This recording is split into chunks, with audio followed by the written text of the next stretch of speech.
trustees of the foundation, members of the Board of Visitors, friends and supporters of VMI, faculty and staff, and ladies and gentlemen of the Corps of Cadets. Welcome back to the Virginia Military Institute. We are pleased to be with you today. Today's academic convocation commences the opening of VMI's 183rd year. Our convocation is a time to celebrate a fresh start for the academic year. We have many exciting plans in place and are excited to see what you will do with these opportunities this year. I especially want to congratulate the class of 2023 on how far they've come in their cadetships and as the senior cadet leaders of the Corps. VMI has many excellent facilities and resources for use by our cadets, faculty, and staff. Much of this is due to the continued strong support from alumni and friends of VMI. We want to express our thanks to the VMI Foundation for their generous support for our programs. They are an integral part of the VMI community and help us execute initiatives we would otherwise not be able to pursue. It also gives me great pleasure this morning to recognize the cadets who are seated up front. Their hard work has earned them the honor of Distinguished in Academic Merit. I ask that you join me in expressing our congratulations to them on their accomplishments.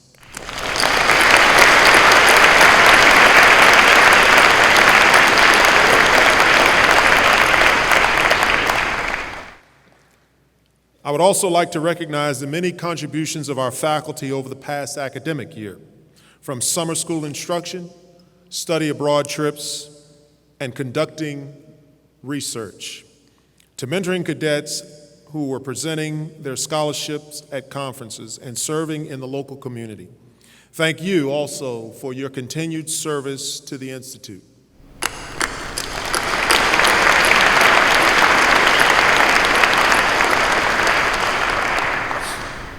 As you look around today, there have been many changes since our founding.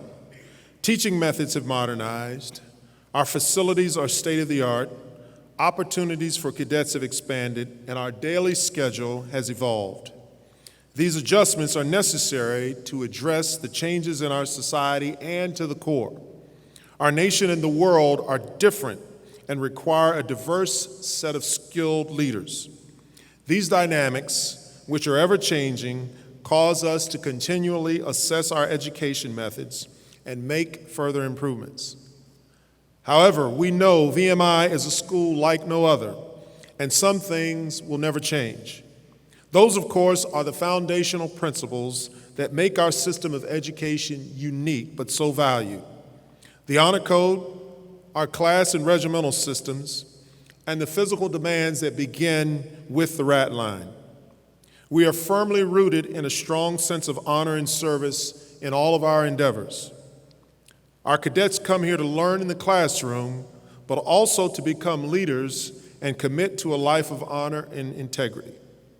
Our method of education is unique, and our expectations for each and every one of them is high. These fundamental values have proven themselves in producing cadets who go on to live a life of service, rooted in integrity and civility that focuses on honor in everything we do. As part of the educational opportunities we provide, VMI has a tradition of bringing in a diverse group of guest speakers from all walks of life to address our cadets. One of the greatest ways to learn is to hear from those who have gone before us and benefit from their experiences. I challenge each and every cadet to take advantage of these valuable opportunities. Listen to the great leaders in our society and contemplate what they have to say and how it might impact you. Before we hear from our guest speaker, Brigadier General Bob Mareschi will address the particular significance of this year's convocation.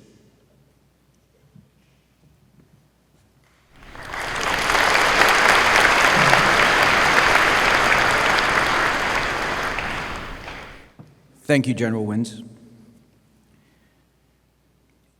As a university convocation is a signal of the start of the new academic year, this year's convocation marks the beginning of a new academic initiative. A high school education provides a foundation for success at the college level. We recognize, however, that even the best high school academics do not rise to the collegiate level. That is partly reason why, for example, cadets are required to take general education courses in English and math.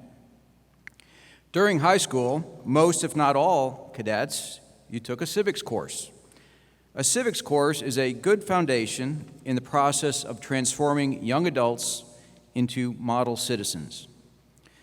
But at a college in which more than 50% of its annual graduates commission into one of the branches of the U.S. Armed Forces, in the process swearing an oath to support and defend the Constitution, and where all graduates are expected to embrace lives of service as model citizen soldiers, high school civics courses do not provide a sufficient scope and depth of Constitution education.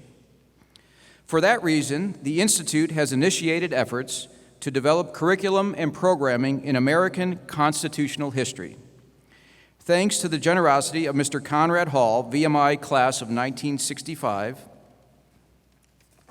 the Institute has hired a constitutional historian and scholar as the inaugural chair in American constitutional history, Lieutenant Colonel Mark Bonshoft.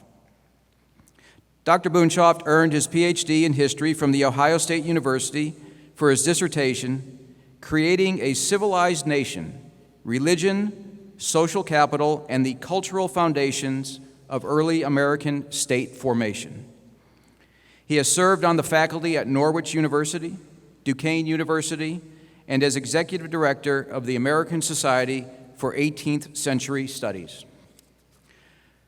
Dr. Bonshoft has extensive experience with U.S. constitutional history as a scholar, teacher, advisor to library exhibits, podcaster, and book reviewer.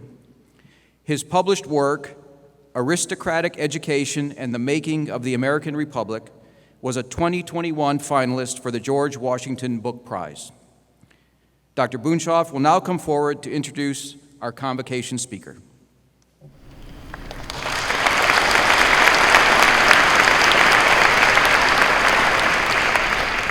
Thank you, General Mareschi.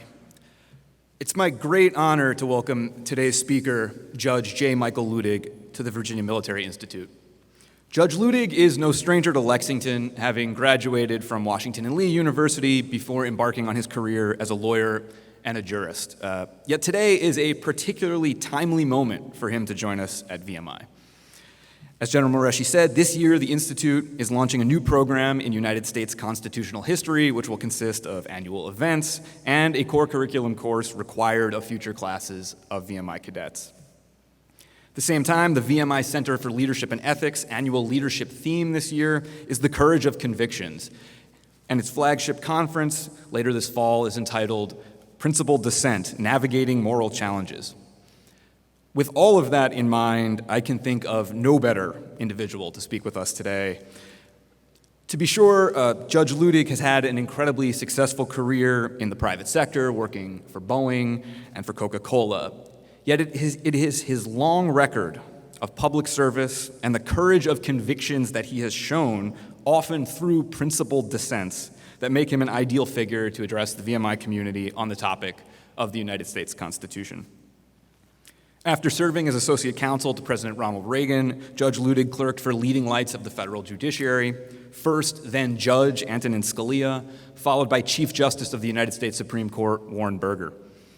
In 1991, while working in the Department of Justice, Judge Luttig was nominated by President George H.W. Bush to fill a vacancy on the United States Court of Appeals for the Fourth Circuit in Richmond. Judge Luttig distinguished himself during 15 years in that post. Notably, toward the end of his tenure and amidst the global war on terror, Judge Luttig wrote significant opinions about constitutional issues relating to the rights of so-called enemy combatants, including in the case Hamdi versus Rumsfeld before it reached the United States Supreme Court. Most recently, when constitutional questions arose regarding the procedure for certifying presidential election results, then Vice President Mike Pence sought out Judge Luttig's expertise and insights. Judge Luttig later testified on that same subject before the January 6th Commission of Congress. That historic testimony will surely be taught for years to come in courses like the one that we are rolling out here at VMI in U.S. constitutional history. Today, then, we are incredibly fortunate to have the opportunity to hear from Judge J. Michael Luttig. I hope you'll please join me in welcoming him to VMI.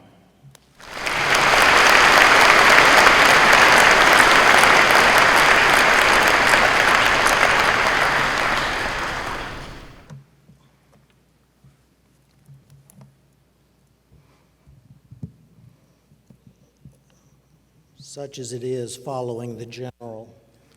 I'm about 5'7".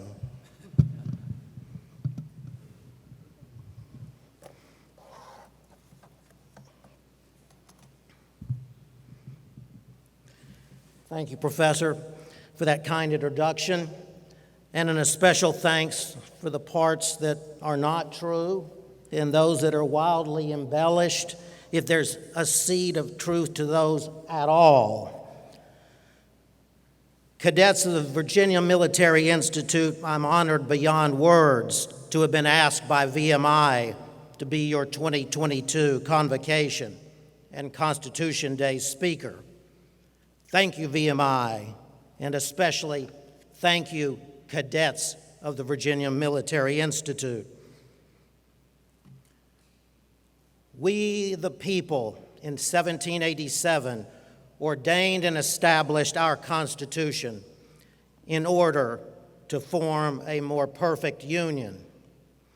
It was not until 2004, over 2 centuries after the signing of the United States Constitution on September 17th of that year, that Congress legislated Constitution Day. If the first Congress of the United States had legislated Constitution Day in 1789, this Constitution Day 2022 still could well be the most consequential Constitution Day ever celebrated in all of American history.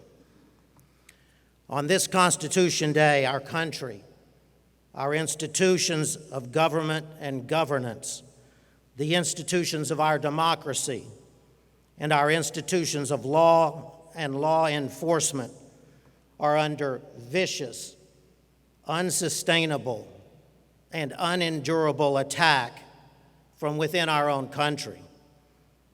Speaking in a time of not dissimilar tumult in America nearly 2 centuries ago, Abraham Lincoln urged a revival to the Constitution, a revival to the rule of law, a new reverence to that great charter of our governance and guarantor of our liberty and our freedoms.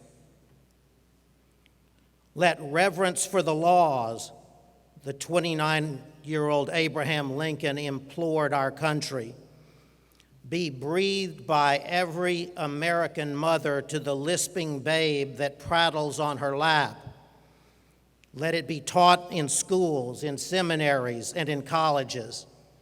Let it be written in primers, spelling books, and in almanacs. Let it be preached from the pulpit, proclaimed in legislative halls, and enforced in the courts of justice. In short, Lincoln sermonized with reverence. Let the Constitution and the rule of law become the political religion of the nation.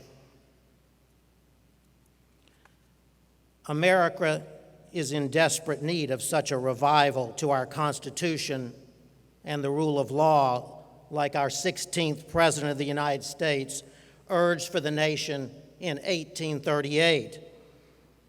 A reawakening and a quickening to the reverential imperatives of the Constitution, from which today we have strayed so very far. We Americans have lost our perspective. We need once again to reunite around the much more that we have always agreed upon and that has bound and united us since our founding. And we need to find the perspective that we have lost as to the much less that we disagree upon and that now divides and disunites us.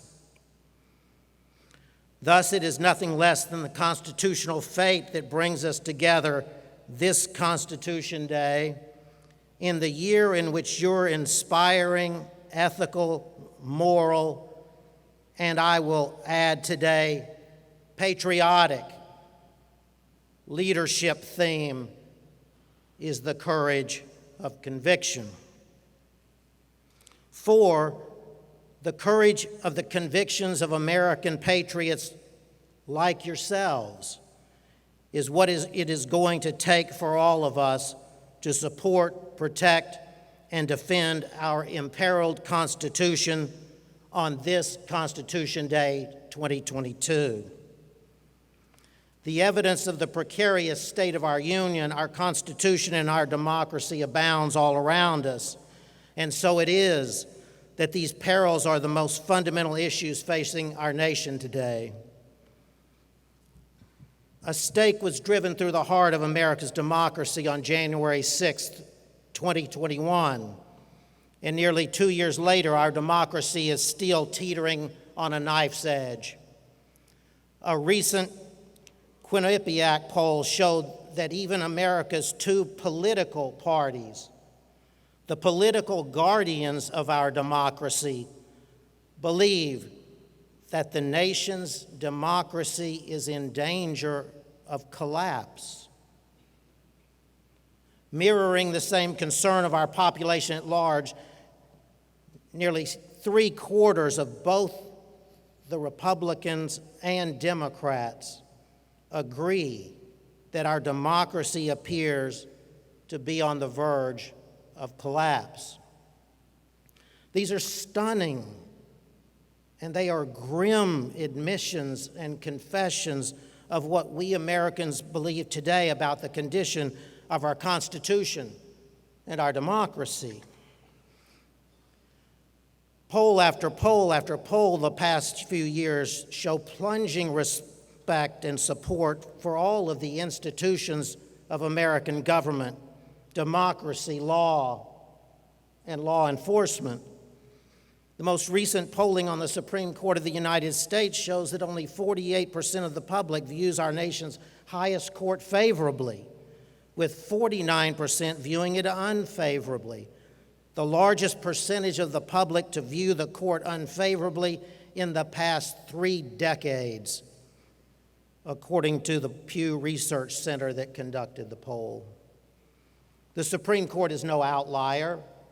The Congress, the White House, and the nation's media fare little better and usually worse. On January 6, 2021, then Vice President Pence, had he not defied the demands of the former president, the United States of America would have been plunged into a paralyzing constitutional crisis. Almost 2 years later, many believe that we either are still or are again in or on the cusp of a constitutional crisis. In the weeks and months before and following the November 2020 presidential election, serious thinkers about the American experiment who are not given to apocalyptic prophesizing questioned whether America was on the verge of a literal civil war. Today, almost 2 years later, with political violence on the rise, even more Americans than then are worried that we are in danger of a civil war, some even believing such a war imminent.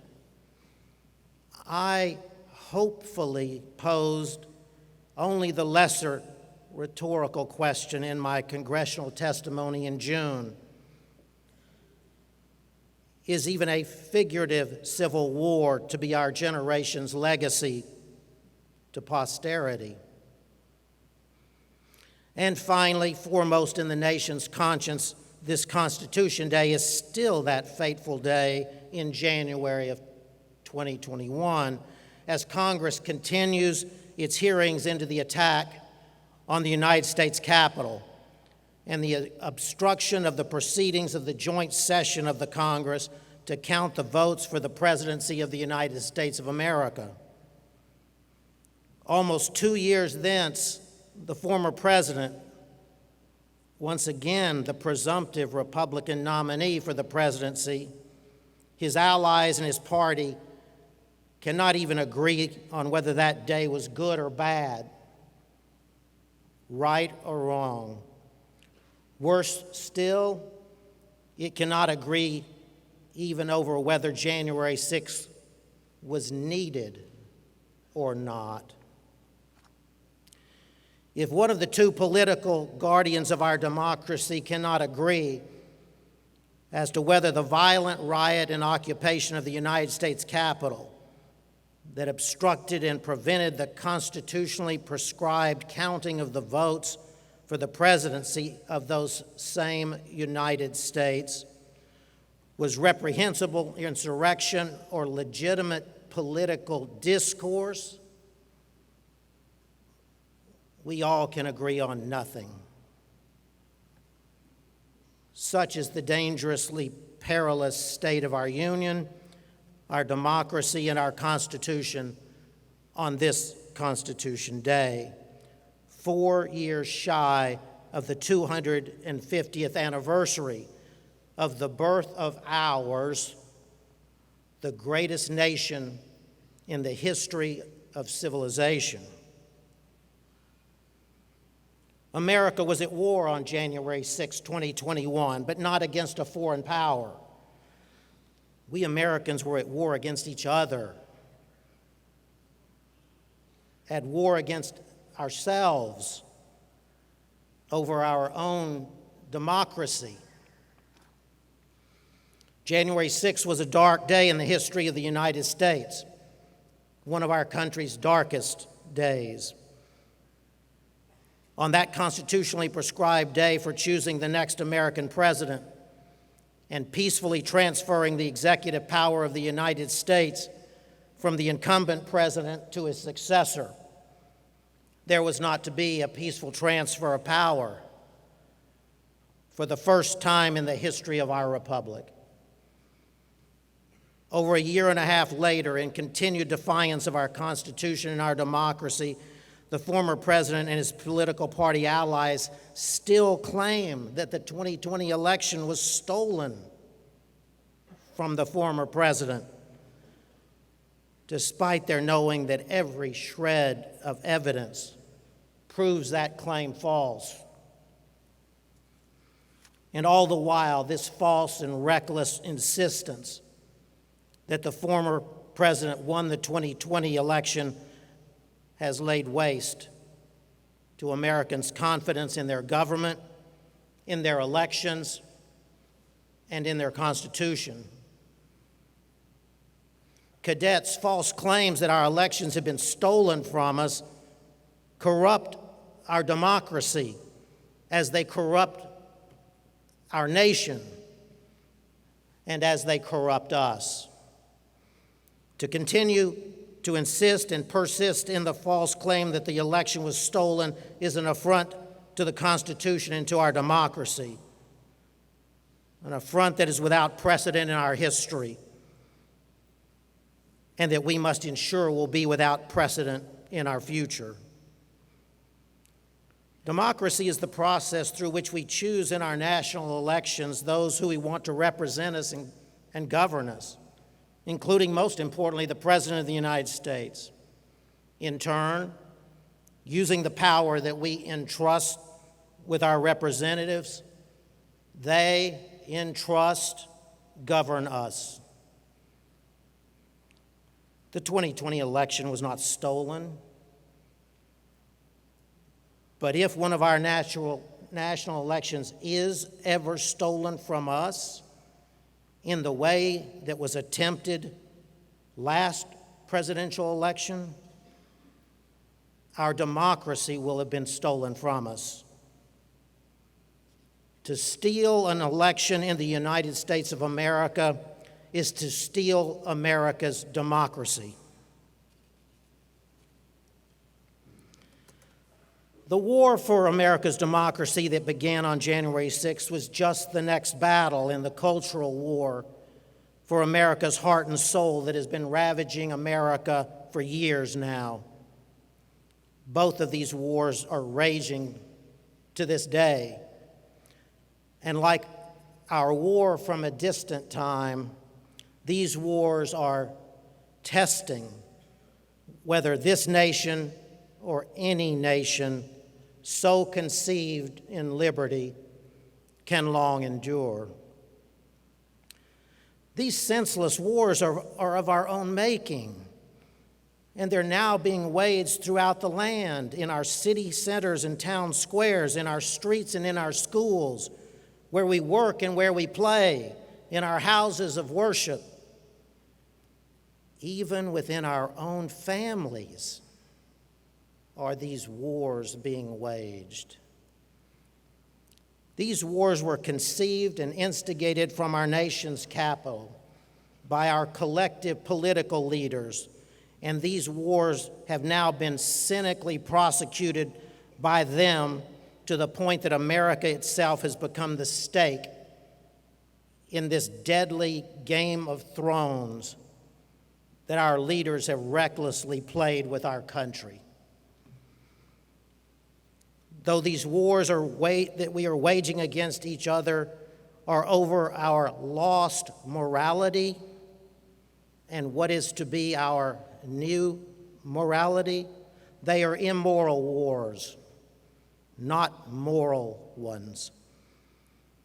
We have lost the moral compass that has guided us for over 2 centuries, and with it we have lost not only all sense of direction, but also all sense of who our enemies are and who our enemies are not. In America, we don't wage wars against our fellow citizens because such wars are unavoidably against America herself. America can never win such wars, and it is fatal to the American experiment to wage them. America can withstand attacks on her Constitution and her democracy from without. She is helpless to withstand them from within.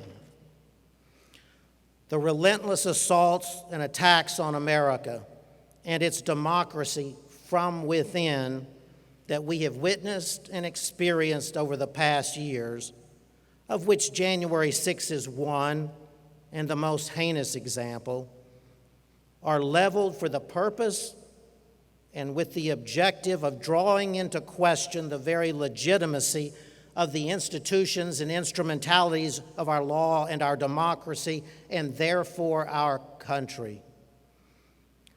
These assaults and attacks on the institutions of our law and democracy and on the rule of law in America have accomplished their assailants' objectives. These kinds of attacks from within our country are not contemplated by the Constitution of the United States and are therefore neither accommodated nor accommodatable by that great charter for our governance.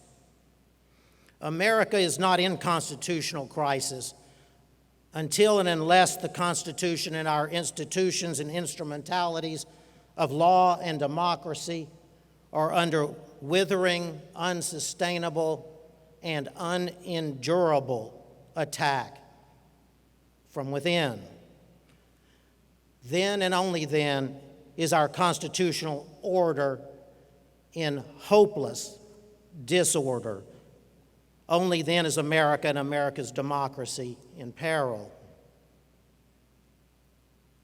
Today, America and America's democracy are in constitutional peril, if not in constitutional crisis.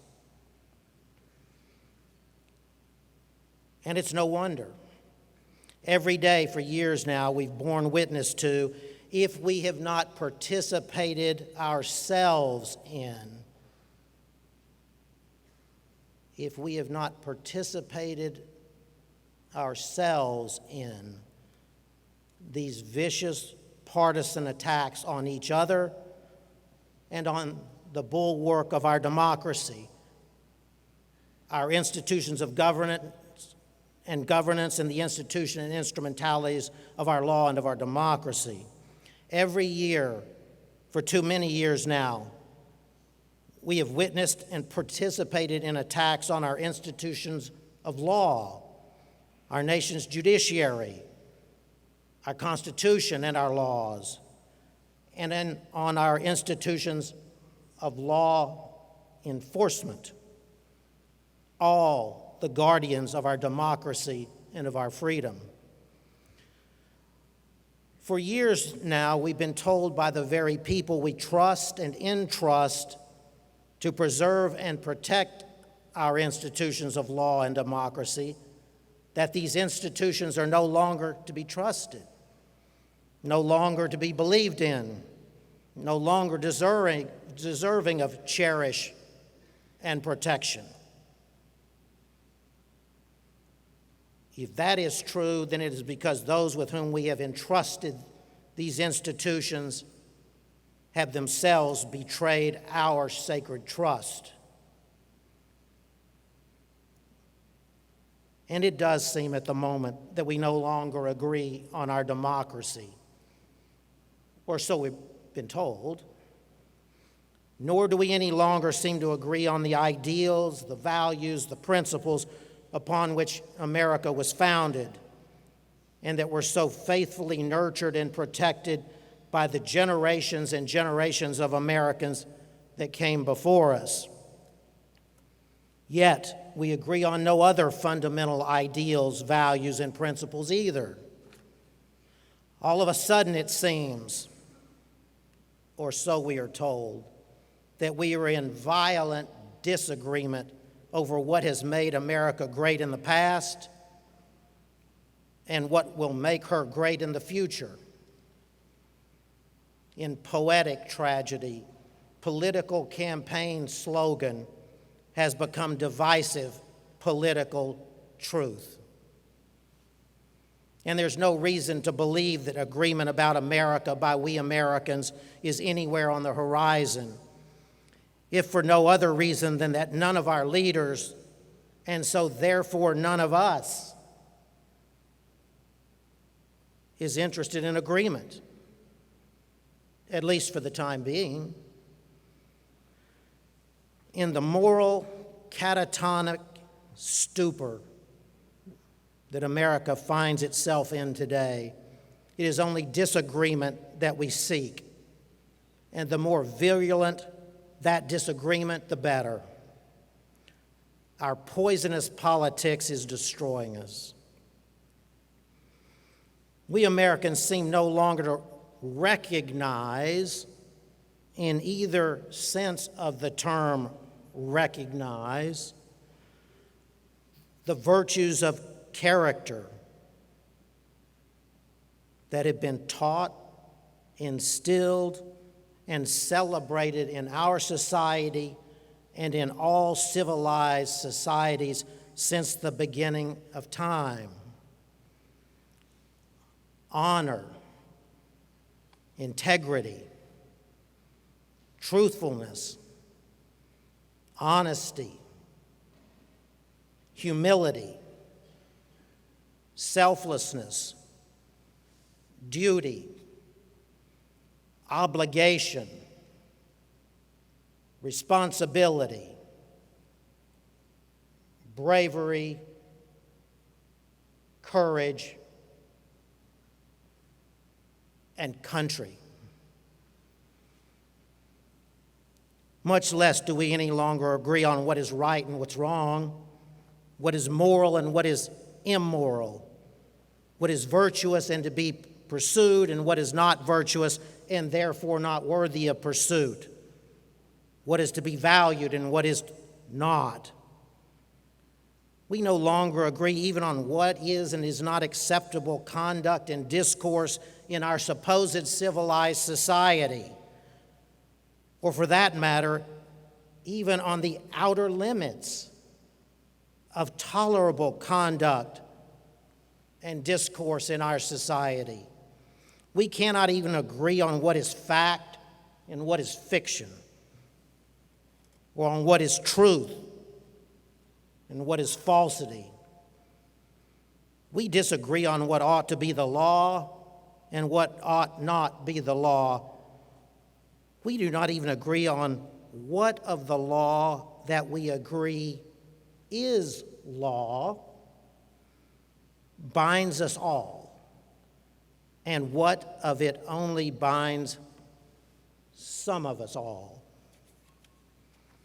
Let alone do we agree on how we want to be governed, or by whom, or where we go from here, and with what shared national ideals, values, beliefs, purposes, goals, and objectives, if any at all.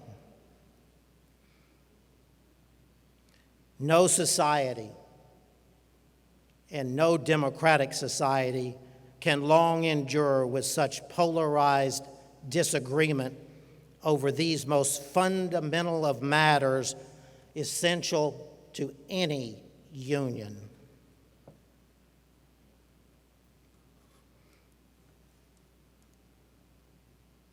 I refuse to accept that this is who we have become and what America has become, and I urge you cadets to reject it too.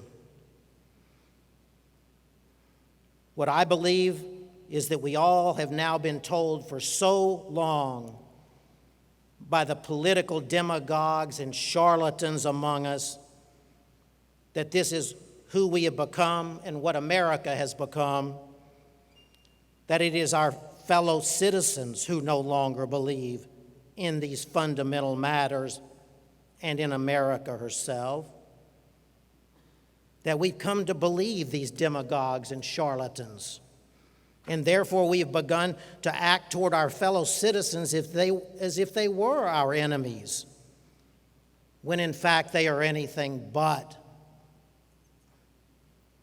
I want to believe, like you want to believe, that we Americans do still agree on these fundamental matters that have bound us together and united us since the founding of our country and the framing of our Constitution, and that we do still believe in America. I want to believe that it is only that our politicians have not as yet decided that it is in their self-centered, partisan political interests to acknowledge that we do, that they are cynically detaining us and our future until the time that they can proclaim that they are the ones who have finally brought us back together and united us in the one nation of United States that we were meant to be. And then, of course, ask for their political reward for having done so. And so we've gone on believing that which they have deluded us into believing as fact, that what before now has united us and now divided us is irredeemable and irreclaimable, when they and we know that's false. Reeling from the two wars being waged over America, leaderless and rudderless America is in need of help. We cannot hobble along much longer, politically and governmentally paralyzed, hopelessly divided, directionless, and undecided as to what we want what we want to be, and what we must do in order to become the America that we want to be. Where do we begin? This, it seems to me, is the easier of the two questions that must be asked and answered. Who has the patriotic, the moral, and the political courage needed to lead us forward? That's the second and the harder question. As to the first question, we begin where the reconciliation of all broken human relationships, be they broken from war, love, betrayal, anger, or disrespect, begin by talking with each other and listening to each other again as human beings and as fellow citizens who share the same destiny and the same belief in America and the same hope for her future. For years now, taking the lead from our politicians, we Americans have spoken only coarse, desensitizing, dehumanizing political vile at each other, which enables us to speak to each other without guilt or regret. For too many years now, we have spoken to each other as charlatanic political gladiators in an arena that even yesterday was, and today also has become annihilative of America's future, not promising of that future. Today, our political leaders live in a different world from the rest of us, and in a different world than that ordained by the Constitution.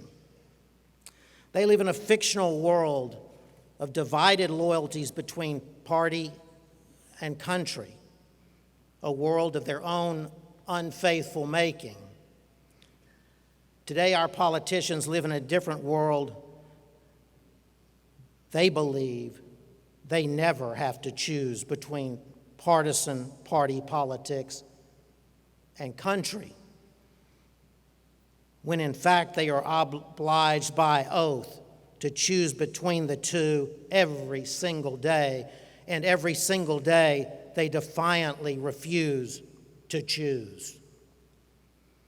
For our politicians today, never the twain shall meet between the partisan ambition and their country, and never the latter before the former either.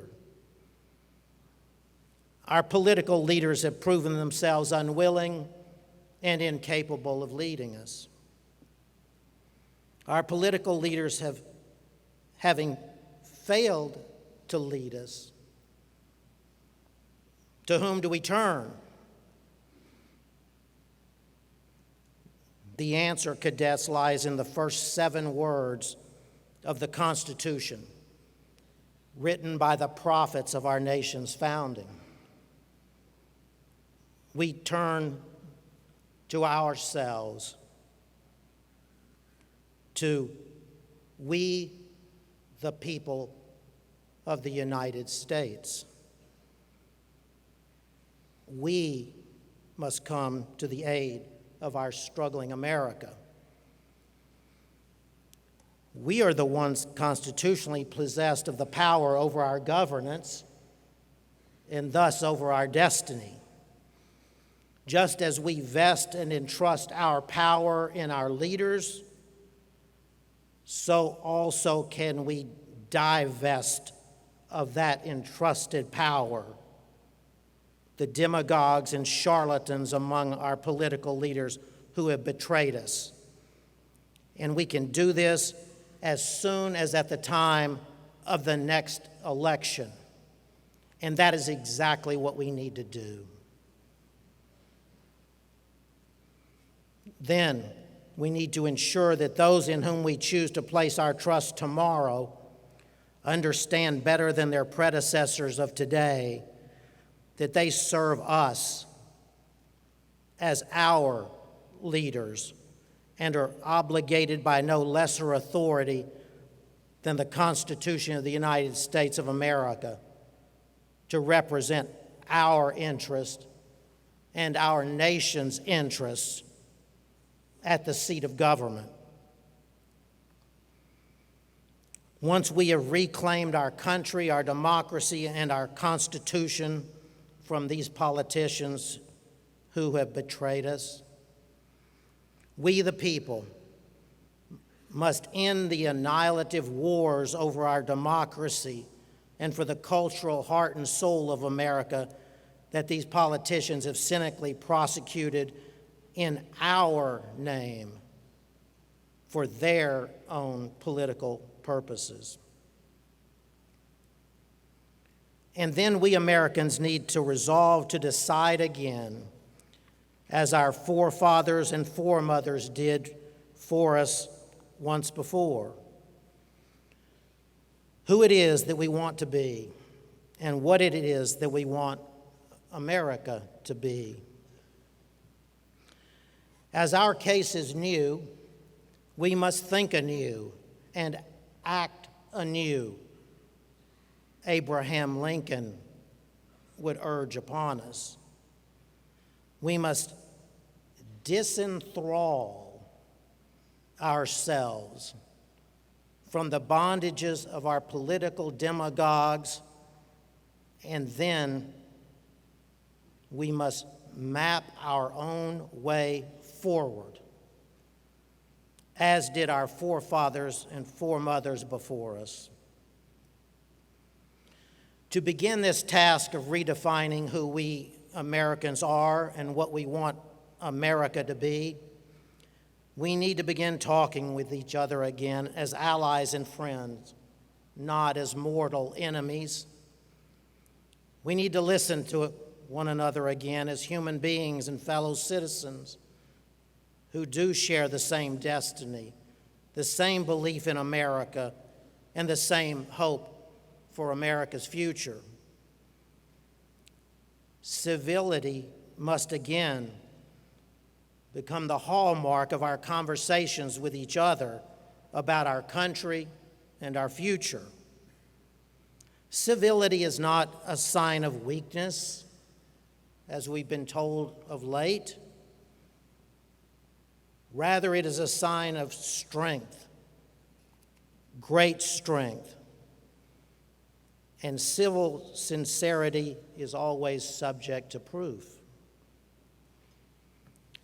We need to find our lost perspective, refocus more on the much that matters that we agree upon and that unites us, and focus less on the comparatively little of importance that we disagree upon and that separates and disunites us today. John Kennedy said, "Let both sides explore what problems unite us, instead of belaboring those problems which divide us." We must look beyond what is our self-centeredness today to the all that unites us and focus on the shared values, aspirations, and hopes for the future that bind us together into this one nation we call America. We need to found America again. We need to rediscover the truths that we once believed to be self-evident. We need to rediscover and re-examine, if need be, the ideals, the truths, the values, and the principles upon which our country was founded and has flourished for almost 2.5 centuries. We must turn this government back into the channel in which the framers of the Constitution originally placed it, as Abraham Lincoln eloquently put it. We need to shore up and reinforce the bulwark of our faltering democracy and refortify the institutions of that democracy. We must reassure the American people that they are free in order that they can vote their consciences and chart their own destiny. We must reassure them that they can and they should vote, and that when they do, their vote will not only be counted, it will be counted toward their futures and the future of their country. And as we refortify and re-strengthen the sacred institutions of our law and democracy, we need to inspire a reverential revival to the Constitution and to the rule of law. Above all else, America is a government of laws, not of men. We are desperately in need of a revival that will renew and revitalize the flagging faith of the American people in our Constitution and the rule of law, the organic law of our ordered liberty. In a word, we need to rekindle the American idea. Rekindle the American ideal. Rekindle the American spirit. Cadets of this great institution of higher learning and patriotic obligation, I will close with this last thought about the high obligation that lies ahead for you, for me, and for our fellow citizens. A thought that will explain my suggestion at the beginning that it is constitutional fate that brings us here together on Constitution Day in the year that your leadership theme is the courage of conviction. There comes a time in every single one of our lives, whether that life be private and personal or public, when we are summoned to attest to our beliefs and our convictions, when we are summoned to stand, bear witness, and affirm what we believe and what we do not believe. This moment of truth and decision is our moment of calling. And the decision that we must make in that moment always comes at personal cost and personal sacrifice. When our call comes, if we answer with the courage of our convictions, we are heroes. Whether we be heroes to our families, our friends, our loved ones, our communities, or heroes to our country. We call heroes those in public life and in public service who, when summoned, stand, affirm, and act to preserve and protect all that we cherish and hold dear in America. We honor these men and women as heroes because when their time comes and they are summoned, they rise, they speak, and they act. And they do so without having to decide whether to do so. For them, there's no decision to be made in the moment, for they made their decision long ago. When their time comes, these heroes stare down not just fear, but profound fear of the ultimate sacrifice, already knowing what they must do and what their sacrifice might well be. We bear witness to and we affirm the heroism of these heroes in order that heroism will forever be encouraged in a world in which there are vanishingly few with the strength, the courage, and the will to speak and to act when they are called upon. That is, in a world where there are fewer and fewer heroes. This Constitution Day 2022, cadets of the Virginia Military Institute, one of your moments of calling has come. Perhaps it is the first,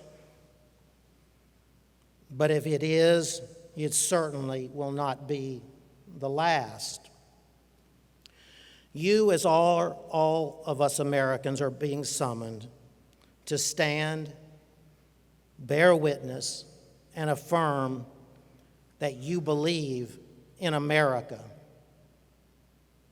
and that you believe in our democracy. You and we are being summoned to affirm and bear witness that we believe in our Constitution and our rule of law. We are being summoned to affirm and take oath that we will preserve, protect, and defend the United States and the Constitution of the United States. Most, if not all of you cadets of VMI have long known that there would come a time when you would be called to defend our country, our democracy, and our Constitution. Few of the rest of us have ever imagined that there would come a time when we would even have to decide whether to defend our country, our democracy, and our Constitution.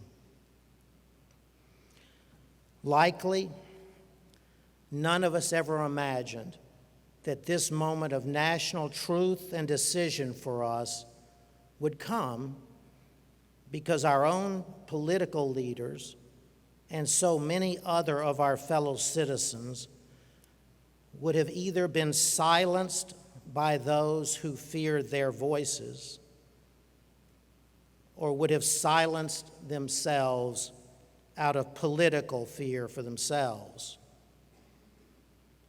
That so many would have hidden from having to decide and be seen as deciding whether to support and defend our country and our Constitution. This is the surreality,